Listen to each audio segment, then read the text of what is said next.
O-W goes O. It's a sound you have to know. Kaelyn's voice is too low, there's a pillow fight, cause O-W goes O. O-W goes L. Ow. You can hear that sound right now, like Angela's meow and Abby's meow wow. O-W goes ow.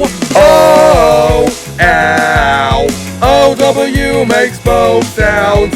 Oh, ow. O-W makes both. Ow. Ow!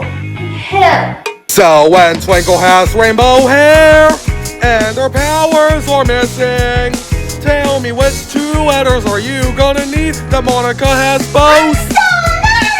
We've shown how O-W makes both sounds. Oh, ow. O-W makes both. Wow!